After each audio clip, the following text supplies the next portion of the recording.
Hi guys, thanks for tuning in to another episode of Nuggets News. Today, welcome back Rachel Vaughan, and we're going to be going through everything the media hasn't told you about the backstory to Dezi Freeman, the cover-up, the battles he was fighting in the courts, as well as all the occult symbology around this and how it ties into that stuff I've been talking about. And some of you will have watched the video I did about Desi when it all first happened, and now I said this is going to have significance and occult meaning, and this isn't the last we've seen of this, and now it's kind of all played out. So yeah, how are you, Rachel? Yeah. Just a crazy time to be alive. It is, isn't it? Interesting times, very interesting times. It's a curse to say, Oh, may you live in interesting times. But I mean, this is going to wake more people up. It's horrific what's happened, but it's certainly a wake up tool. yeah. So I'll just share my screen with you as well, so people at home can see and you can see. So Yeah. basically, for those that don't know, Desi Freeman first made like his appearance on A Current Affair 7 years ago, where he was actually like the good guy, and they had these bogan neighbours that were swearing and carrying on, and motorbikes and chainsaws, and the media presented Desi as kind of like the good guy in all this. So interesting that he wasn't just a nobody; he had actually been on the news, which is something we always look for with these kind of like operations and that sort of thing, just to make note of. But the big one that the media, isn't going to tell you is that he was taking proceedings against Dan Andrews for everything that happened in COVID with the lockdowns and the mandates and how this was unlawful under common law and this type of thing. And Dan Andrews was actually summoned to appear in Myrtleford Court on the Friday, and it was on the Tuesday that I believe they raided Desi's house and all this stuff happened. So this has all been completely scrubbed off YouTube, a lot of this stuff, and you can still find these videos on BitChute and Rumble, but you can go and watch these videos that go through all the documents and how he tried to do the proceedings the right way to bring justice against Dan Andrews. He was also going about things the right way to bring about arrests of like judges and lawyers and those involved in these proceedings that weren't abiding by the law. And again, you can watch this footage of these proceedings in local courts and stuff, guys. So I'll link these all down below. And this again was just a powerful speech he gave about how the truth is more powerful than 1,000 lies, and just speaking about why he's doing all this and fighting for Australian values and against government corruption and all this type of thing. So very different when you hear him talking that to the crazed personality that the media are trying to present him as. Another interesting tidbit was at the time, Grok and AI said that he was dead on the date that this first happened. So again, that is just something interesting to make note of, because a lot of people were saying, right, in this official story, that he was probably shot on that day, and this whole he's been on the run and whatever for 6 or 7 months is kind of all a bit of a cover story as well. Because think about it, there's 10 police officers went to his property, and we've got no body cam footage. One of the guys that's died was like a guy from overseas, and I'm not sure if you went down that rabbit hole, but there's so much to this story that just doesn't add up, including how they said they were executing a search warrant for firearms, and now the story's changed to historic sexual abuse case. Like, Yeah. what? Yeah. Again, Typical. They just frame them as a pedophile and try and get as many people against them as possible. Yeah. every accusation is a confession. And we saw another Victorian police officer get done for pedophilia stuff yesterday, right? So, yeah, I just want people to know that. And again, there's that inverted pentagram, Victoria Police, which I'm sure you'll probably show. But Yeah. Okay. Albo, Albo gets to work straight away on these extremist ideologies and sovereign citizen. Now, anyone in the freedom movement knows that that is a contradiction of terms, and I'll talk about that a little bit more. But this is exactly the same when we saw like Bondi take place. And again, I did my breakdown of Bondi if you haven't seen that. But he starts blaming, far right and white supremacy and just all these spins that just don't make any sense whatsoever. And the media are just going to town on him now. Like, these headlines are disgusting, Aren't they? shooting him up 20 times like Swiss cheese. And this is like Yeah. the Charlie Kirk, how they use this like trauma and all that sort of thing as well, right? Really disgusting. But yeah, this whole attack on sovereign citizens, the idea of being sovereign is taking back your own sovereignty, versus the idea and definition of a citizen is belonging to Yeah. someone else in terms of a government or a country, and all these things that are artificial creations that go against natural law, which is something I find myself talking more and more about. So any thoughts on all that? Was some of that new to you, Rachel, or what are your thoughts? Yeah. I appreciate it. So I I didn't know a lot about the situation apart from what, the odd thing that had come up. I'm trying to keep away as much from the fear porn as much as possible, but that's good actually, because the way that I looked at it from the symbolism factor fits in very much with what you've just shown me, which is brilliant. And there's an article written by a guy called Andrew Rule, and I already knew from the name Andrew Rule, drawing a rule, they're going to have a ruling, and you've just shown that. They're going to create something, and, it's all related to what they did with Port Arthur. This will probably mean that people can't have firearms even on their properties. Yeah. Well, I know you've got a presentation if you want to share your screen, but just while you're talking, as soon as I saw the date that this happened, the 30th of the 3rd, there was your 33. Yeah. As you say, there was 33s all over Port Arthur. Most people know with the Charlie Kirk shooting, Kash Patel came out and gave a media conference that we've apprehended the shooter in 33 hours. And it's just, once you know what to look for, this stuff is just everywhere in plain sight. And funnily enough, again, yesterday, the mainstream media admitted there was a story that the bullet that killed Charlie Kirk wasn't from the shooter's gun of Tyler Robinson. So again, I just feel like they're throwing so much at people to confuse people, and so you're never going to know what's happening anyway. And it's just, this craziness that at least it disproves the official story, right? Well, 5:30 a.m. is when this new siege supposedly started on the 30th of the 3rd, and it lasted 3 hours, so you've got another 33 there. It's also at the time of the rising sun, which is Freemasons' favourite time of the day.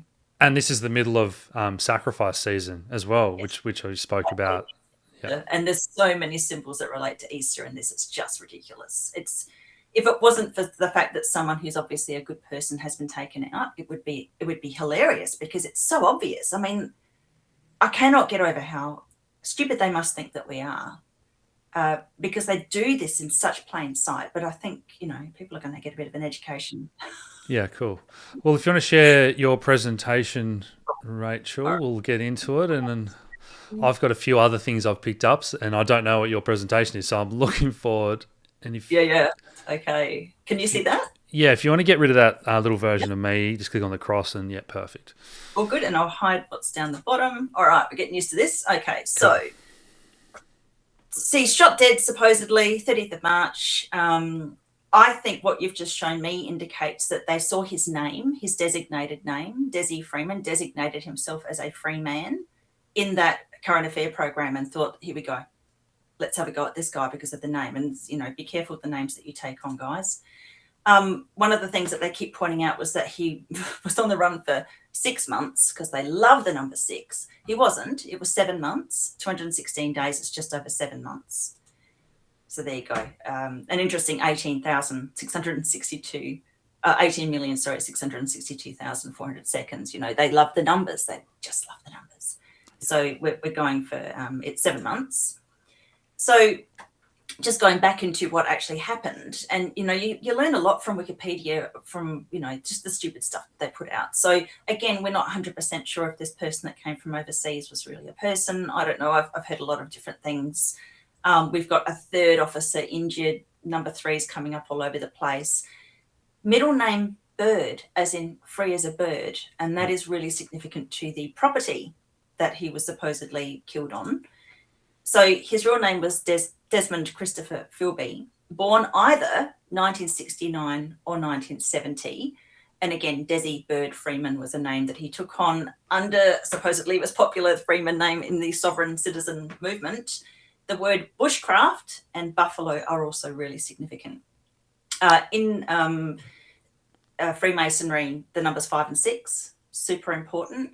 They've said that he's 56 years old, but they don't really know how old he is, because the number 5 and 6 are so important to them. They pop that in because it's beneficial to what they're creating, or the symbolism that they're doing here. What's really interesting is that in Adelaide, they had a drill the day beforehand on the 29th. And so, all these paramedics and ambulances, there's not enough ambulances for people who are dying in Adelaide at the moment, but they've got free paramedics and ambulances for an exercise, which was presented as some sort of bloodbath. Just so you know, Rachel, they did drills in Hobart, Tasmania as well recently. Oh, did they? And they were, I'm pretty sure it was for a knife style attack in the Cattonville Arcade, which is like a little mall. And we know, yeah, with the machete. second seal and knife attacks and machete attacks, and this all ties into the religious prophecy playbook they're playing out, and with all the the mainstream headlines over the past 2 years about stabbing attacks and machetes and the machete bins, and this is all part of this religious prophecy, guys, that they're playing out. Right. Wow. Okay. Crazy stuff. So it just happened to be the same day that a friend of, both we know, Craig Cole, had his March for Children. And, they used the number 6 again to say that, supposedly 6 are dead in the streets of Adelaide as this anti-terror drill erupts. Machetes, blood, explosions. So I was supposed to speak at this event 3 weeks beforehand, roughly. I said to Craig, I can't go. I've had the most revolting, terrifying visions. I see guns and blood. And so I decided not to go. And I didn't speak. So I felt very bad about that, but it just wasn't a good idea. And I did not know that this stupid exercise was going to be taking place. So the visions that I had were for the exercise. Well, shout out to Craig. I actually spoke to him yesterday, and he said that they got to give out a heap of flyers at, was it Adelaide Oval or somewhere nearby? War Memorial Drive, which is just where they were closing off all the roads to that spot too. Yeah, whatever it was, the footy or whatever, they got to give out thousands of flyers and got people talking and stuff. So, yeah. Yeah, he did a great job. So, again, it's just a drill. A mock disaster zone. And then the next day, they've shot dead this man who's, a symbol of freedom in a lot of ways. After a 6-month manhunt, again, it wasn't 6 months, it was 7. So, again, that name bird, I really want to bring attention to that because the bird symbolism, the egg symbolism, the Easter symbolism, it's Easter coming up, and Easter falls between the 22nd of March and April the 25th. It depends on, when they want to throw it in. So they've done this just prior to Easter. And there's the bird symbolism. So this is the property where he was taken out, supposedly. Now, I don't know if other people can see that. I see symbols very easily. This to me is like the head of Horus, particularly the eye symbolism. It's not the only bird symbolism in this imagery. Take also note, this is an octagonal property.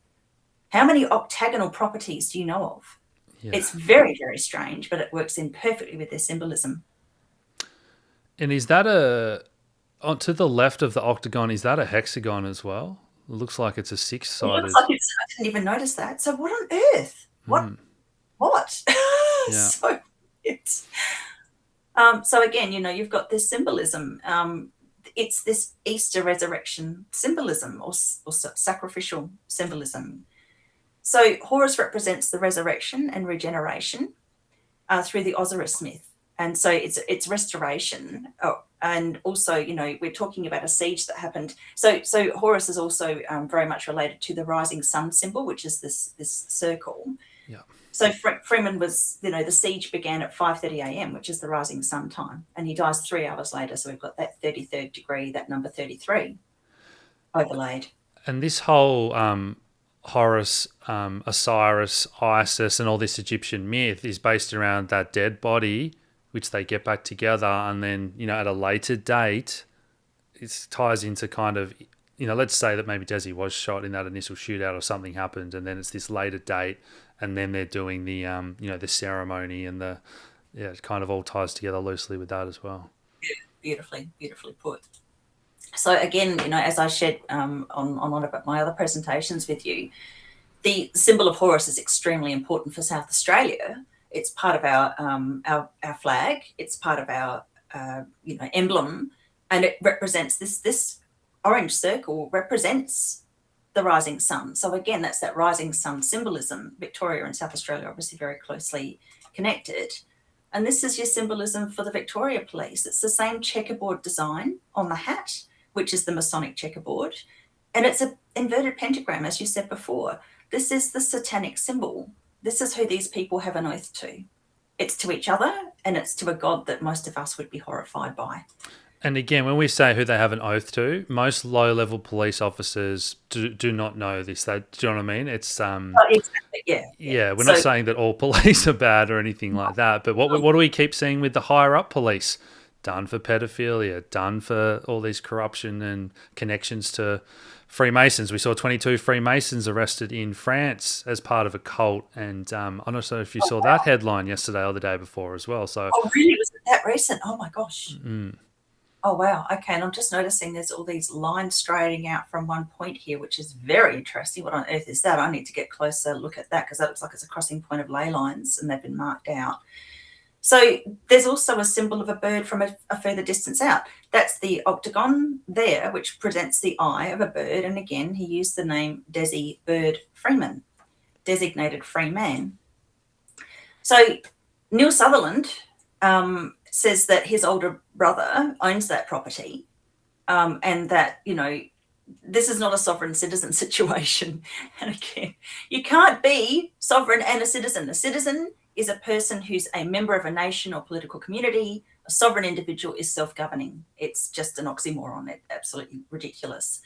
And I wanted to mention this because a friend of mine, Warren Treadray, has been absolutely under the hammer over this sovereign citizen rubbish. And he also denies that he's a sovereign citizen because he knows he's intelligent and he knows it doesn't make any sense. If you want to go back one slide as well, Rachel, there was I was super surprised when I saw that Tasmanian connection and the name Sutherland. I know Dale, who's a mutual friend of ours.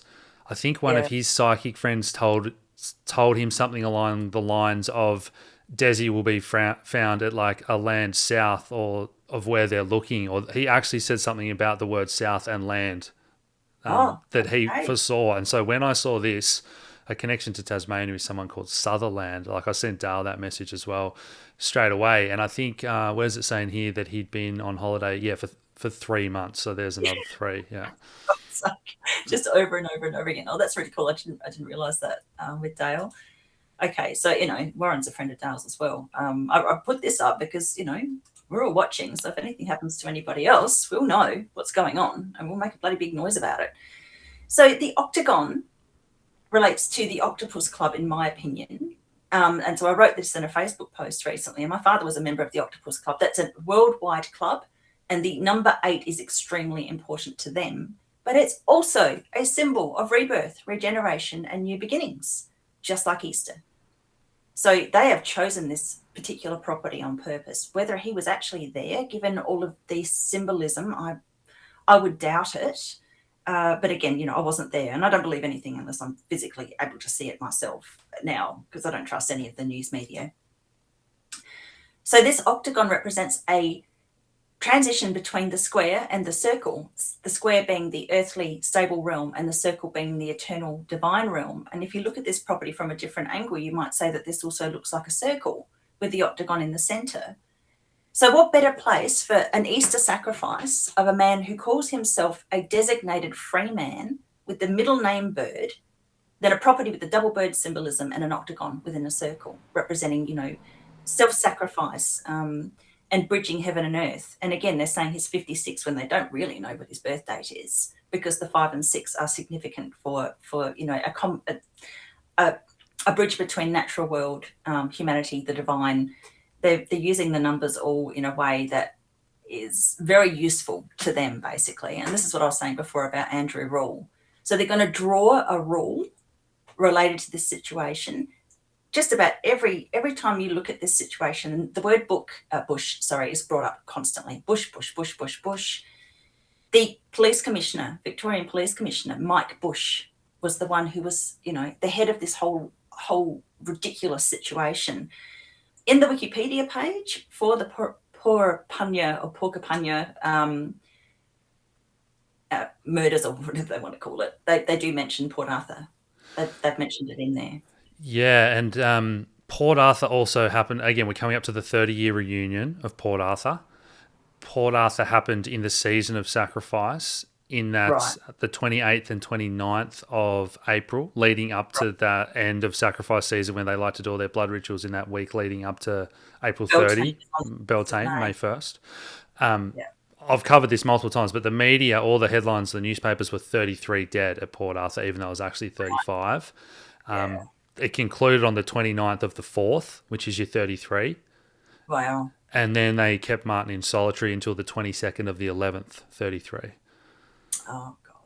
Poor guy, honestly. Yeah. So again, bushcraft is mentioned, sovereign citizen is mentioned, and Buffalo National Park is mentioned. Now, the buffalo is a symbol of self-sacrifice, abundance, resilience, fighting back. And so, he supposedly killed these officers near Mount Buffalo. So that buffalo symbolism is being used as, oh my gosh, those poor police officers, their self-sacrifice in the job that they were doing. So there's so much of this going on. It's just overwhelming. So I put out a post because you can't have all of this symbolism and it not be a psyop. It's not possible. And I really feel so sorry for this guy because he chose the wrong name, because they see a name like that. The Masons will see a name like that and believe that it gives them permission. It grants permission to do the things that they wanted to do. Do you want to touch on Mike Bush, or do you know too much about his background? No. Okay, so he was head of like the New Zealand police when Christchurch happened. Oh. And then he moved to Victoria again for whatever the next big operation is. So that's another tie there. Yeah. Wow. Oh. So there's a guy on Facebook, Nico, saying that Desi's still alive. What do we know? Maybe he'll be resurrected. I'm not laughing at the fact that this poor guy's died either. I just think this whole situation, what police do, what governments do, is ridiculous. And so when I laugh in these sorts of situations, it's because I just cannot believe how crazy it all is. So a lot of people are talking about, Ned Kelly. This situation has happened very close by it's like within a 57-minute drive of what happened with the Ned Kelly game. And again, we've got, Ned Kelly was up against the Victoria Police.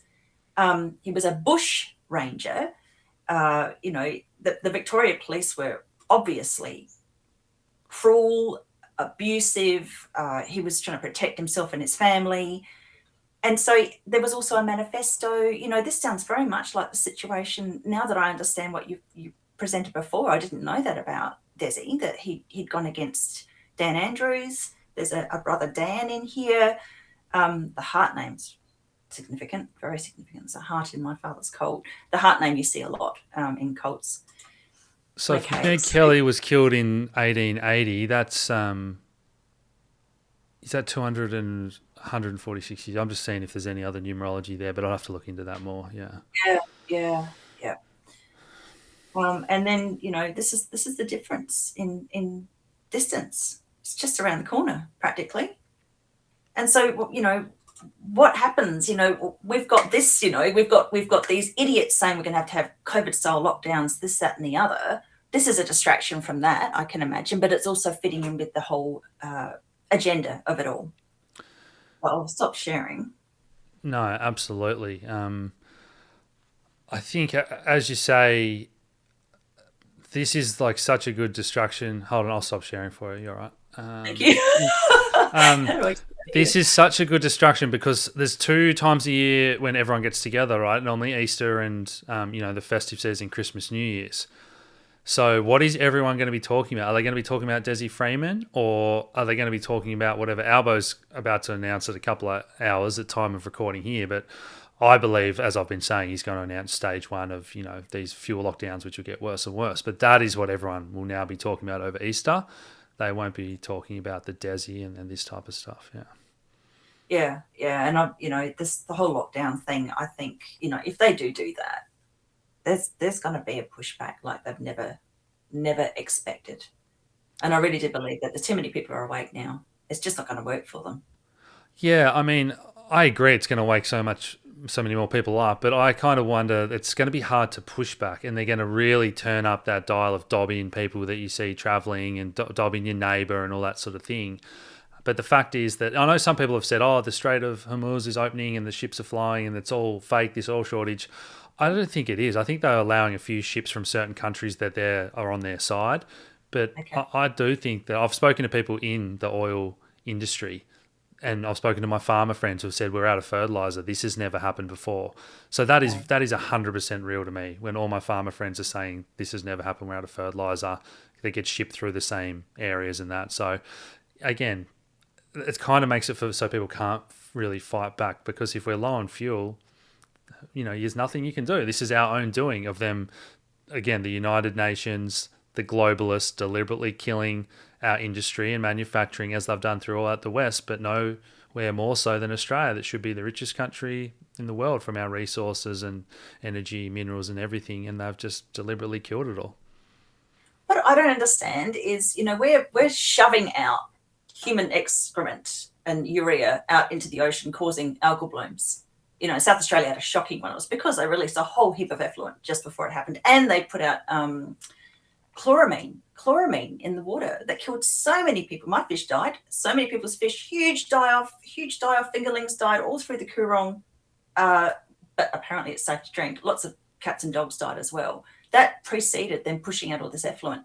Human beings create a lot of urea. Surely we can use that. Where are we getting this urea from? Is it like a chemical reaction that they're creating it through, or why don't we use our own? I mean, if they can compost human beings, or so they say, Yeah. what they're doing with human beings. But why can't we use our own urea? Yeah, well, they've just, again, some countries approved those laws where you can use human compost or put it into the water supply or food supply. So there's something weird that, you've seen those type of headlines. But for those out there that, again, I'm not fully across the biochemistry of the differences between these nitrogen-based fertilizers and urea versus human excrement. And obviously you can use certain types of manure on gardens and stuff, but I'm sure someone in the comments below will tell us how it could be done, if it is possible, the reasons why it can't, whatever. That'd be something else interesting to look into for sure. These EnviroCycle, septics that you have to have if you build a new house, they go onto your garden. It doesn't kill everything. Yeah. Can't be that bad. Cool. Well, Rachel, that was a great breakdown. Anything else while I've got you, or anything else you're sort of seeing for this sacrifice season, or do you think this is kind of it that goes into May 1st? The next few weeks are going to get pretty rough in terms of that war in the Middle East heating up, and anything else that you're sort of seeing or sensing? Well, very interestingly, I had predicted that the announcement of the death of King Charles was going to happen between January and March, and Mark Atwood actually put something out that in Russia they're actually announcing that he died a long time ago, and then the Jerusalem Post were also announcing that he's in hospital at the moment. So I think that it might be King Charles that's part of this process. They might finally announce he's passed, and that'll be part of the resurrection too, because then they'll bring in William, and they're going to have to jump on the sympathy vote, because everybody knows now the Windsor connection to the Yes. the CSA abuse for the Epstein files and Jimmy Savile. So they're going to be desperate to bring something new in.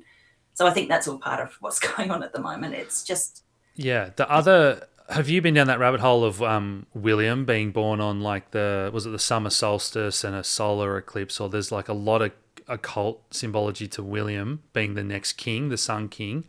And I don't know if you've ever seen the breakdown David Icke did of Princess Diana's death. And if you thought there was a lot of occult symbolism there with the Desi stuff, my God, the ritual they did with Diana when she looked at the dates, times, places, the 13th pillar she hid in the tunnel. Oh my God, that was a mind blower on YouTube as well. David Icke, Princess Diana. And she was symbol of the goddess Diana. Yes. So symbols. I haven't seen this breakdown, I don't think, but you have to have your head in the sand not to pick up on some of the symbolism there. Yeah. Awesome. All right. Well, I hope you guys have enjoyed that one. Share this video around. Let's try and keep waking Aussies up. And thanks for your time, Rachel. We'll chat again in future. Cheers. Awesome. Thank you.